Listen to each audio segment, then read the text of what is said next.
the more interesting situation to learn would be the acids of phosphorus. Phosphorus की acids में 3 acid इसी समय phosphorus की लिखता हूं, H3PO2, H3PO3 and H3PO4. Observe these 3 acids of phosphorus. H3PO2, H3PO3 and H3PO4. All these 3 acids of phosphorus have got 3 hydrogen atoms. Now my question is, how many replaceable hydrogen are there in these 3 acids of phosphorus? phosphorus की इन तीनों acid में replaceable hydrogen कितने हैं? What are the possible values of basicity for these 3 acids of phosphorus? What are the possible values of equivalent weight for these 3 acids of phosphorus? हम इस बात को समझते हैं. अब इस बात को समझने के लिए हमें फॉस्फोरस की इन तीनों एसिड का स्ट्रक्चर देखना जानना जरूरी है. बिना स्ट्रक्चर देखे, बिना स्ट्रक्चर जाने आप इस बात को बता नहीं पाएंगे. फॉस्फोरस की कंपाउंड्स में जनरली यह एक जनरलाइज्ड, फॉस्फोरस और ऑक्सीजन के कंपाउंड में यह एक जनरलाइज्ड स्ट्रक्चर तो होता ही है, P डबल बॉन्ड O और इसके अलावा 3 बॉन्ड. यह एक जनरलाइज्ड स्ट्रक्चर है. जरा देखिए, P डबल बॉन्ड O और यह 3 single single bond, P double bond O और यह 3 सिंगल सिंगल बॉन्ड, और P डबल बॉन्ड O यह 3 सिंगल सिंगल बॉन्ड. अब जरा देखिए, P डबल बॉन्ड O के बाद अब इधर सिर्फ एक ही ऑक्सीजन बचा हुआ है, PO2 है, H3PO2. अब एक ऑक्सीजन बचा है, तो एक हाइड्रोजन इसी ऑक्सीजन के द्वारा जुड़ा हुआ है, OH, और बाकी दोनों हाइड्रोजन डायरेक्टली जुड़े हुए हैं. This is the structure of H3PO2. अब हम बात करें H3PO3 की. H3PO3 में P डबल बॉन्ड O के बाद 2 ऑक्सीजन बचे, तो 2 हाइड्रोजन इन 2 ऑक्सीजन के द्वारा जुड़े हुए हैं, 2 हाइड्रोजन तो इन्हीं 2 ऑक्सीजन के थ्रू, और एक हाइड्रोजन डायरेक्टली जुड़ा हुआ है. और अब H3PO4 में देखिए, H3PO4 में P डबल बॉन्ड O, इधर तो एक ऑक्सीजन चला गया, 3 ऑक्सीजन है और 3 हाइड्रोजन है, तो 3 ऑक्सीजन के थ्रू बाकी के तीनों हाइड्रोजन डायरेक्टली न जुड़कर तीनों हाइड्रोजन इस तरह से जुड़े हुए. This is the structure of H3PO2, this is the structure of H3PO3, this is the structure of H3PO4.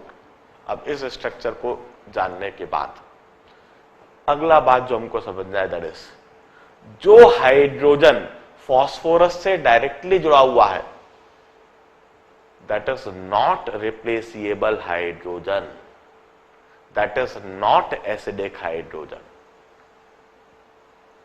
वह H पॉजिटिव के फॉर्म में कभी भी बाहर नहीं आ सकता.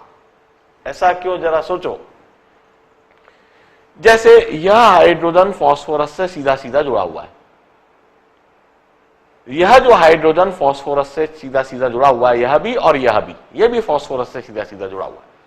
इस हाइड्रोजन को हम एसिडिक हाइड्रोजन नहीं कहेंगे. This is not acidic hydrogen, this is not a replaceable hydrogen. This would never come out in the form of H positive ions. ये H positive फॉर्म की, H positive बन के बाहर नहीं आ सकता. क्यों नहीं आ सकता, जरा सोचिए. जस्ट इमेजिन कि यदि यह H पॉजिटिव बन के बाहर आएगा तो अपना इलेक्ट्रॉन इस फॉस्फोरस के पास छोड़ेगा, तो फॉस्फोरस के ऊपर नेगेटिव चार्ज आएगा. मगर ऐसा होने के लिए फॉस्फोरस को एक इलेक्ट्रोनेगेटिव होना चाहिए. फॉस्फोरस यदि इलेक्ट्रोनेगेटिव होएगा तो अपने ऊपर हाइड्रोजन के द्वारा छोड़ा गया इलेक्ट्रॉन को संभाल लेगा, झेल लेगा, रख लेगा। मगर फास्फोरस इलेक्ट्रोनेगेटिव नहीं है, इतना इलेक्ट्रोनेगेटिव नहीं है। वो अपने ऊपर इलेक्ट्रॉन को झेल नहीं सकता, वो अपने ऊपर इलेक्ट्रॉन को संभाल नहीं सकता, इसलिए वह हाइड्रोजन को अपना इलेक्ट्रॉन छोड़कर H पॉजिटिव बनकर जाने की अनुमति ही नहीं देगा। फास्फोरस उस हाइड्रोजन को टाइटली बांध रखेगा, टाइटली पकड़ के रखेगा, अपना इलेक्ट्रॉन छोड़ के जाने की अनुमति नहीं देगा, क्योंकि भाई तेरे द्वारा छोड़ा गया इलेक्ट्रॉन में संभाल ही नहीं सकता, उनमें ताकत ही नहीं है।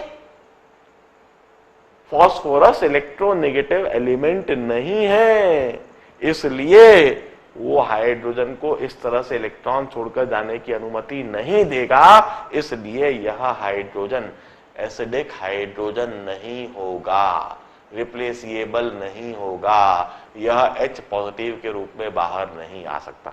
न तो यह हाइड्रोजन बाहर आ सकता है, न ही यह हाइड्रोजन। तो फिर कौन सा हाइड्रोजन बाहर आएगा? मैं कहता हूं यह जो हाइड्रोजन है, जो ऑक्सीजन के थ्रू जुड़ा हुआ है, यह एसिडिक हाइड्रोजन है, यह रिप्लेसिएबल हाइड्रोजन है, यह H पॉजिटिव के रूप में बाहर आ सकता है। क्यों आ सकता है? क्योंकि ऑक्सीजन इलेक्ट्रोनेगेटिव है, ऑक्सीजन इलेक्ट्रोनेगेटिव है, इसलिए ऑक्सीजन अपने ऊपर हाइड्रोजन के द्वारा छोड़ा गया इलेक्ट्रॉन झेल सकता है, संभाल सकता है, रख सकता है। ऑक्सीजन ऐसा चाहता भी है। अब हाइड्रोजन अपना इलेक्ट्रॉन ऑक्सीजन के पास छोड़ता है और बाहर एसिडिक हाइड्रोजन के रूप में चला जाता है। हम कहते हैं this is the only possible reaction with H3PO2। H3PO2 के साथ में सिर्फ यही एक पॉसिबल है कि यह एक H पॉजिटिव आयन निकाल दे बाहर, एक H पॉजिटिव आयन निकालकर HPO2 नेगेटिव बना ले, और इस तरह से H3PO2 के लिए हम कहेंगे कि यह सिर्फ एक NaOH के साथ में कंबाइन करेगा और NaHPO2 प्लस H2O देगा। This is the only possible phenomena with H3PO2. It means the possible value of basicity for H3PO2 is 1 only. इसके लिए जो possible value of basicity है वह 1 है, और इसका equivalent weight की value होगी molecular weight upon 1. This is the only possible equivalent weight of H3PO2. इसके अलावा this is a monobasic acid. H3PO2 monobasic acid कहलाएगा। मोनोबेसिक एसिड मतलब यह सिर्फ एक H पॉजिटिव आयन ही रिलीज करेगा, यह सिर्फ एक हाइड्रोक्सिल आयन के साथ ही कंबाइन करेगा। This is with H3PO2। अब वहीं पर अब जरा हम बात करें H3PO3 की। H3PO3 में 3 हाइड्रोजन है जरूर, मगर क्या यह तीनों एसिडिक है? क्या यह तीनों रिप्लेसिएबल है? क्या यह तीनों H पॉजिटिव के फॉर्म में बाहर आ सकते हैं? नहीं। इन तीनों हाइड्रोजन में यह एक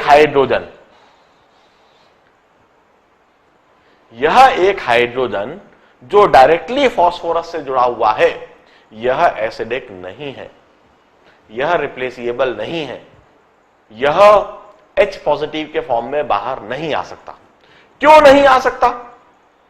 क्योंकि यह H पॉजिटिव के फॉर्म में बाहर आने के लिए अपना इलेक्ट्रॉन जब छोड़ेगा और अपना इलेक्ट्रॉन जब फास्फोरस को देने की कोशिश करेगा, तो फास्फोरस उसे लेगा ही नहीं, मना कर देगा, बिल्कुल भी नहीं। अपना इलेक्ट्रॉन छोड़ के कहीं नहीं जा सकते, अपना इलेक्ट्रॉन अपने पास संभालो, हमारे पास ताकत नहीं है इस इलेक्ट्रॉन को अपने पास झेलने की, रखने की।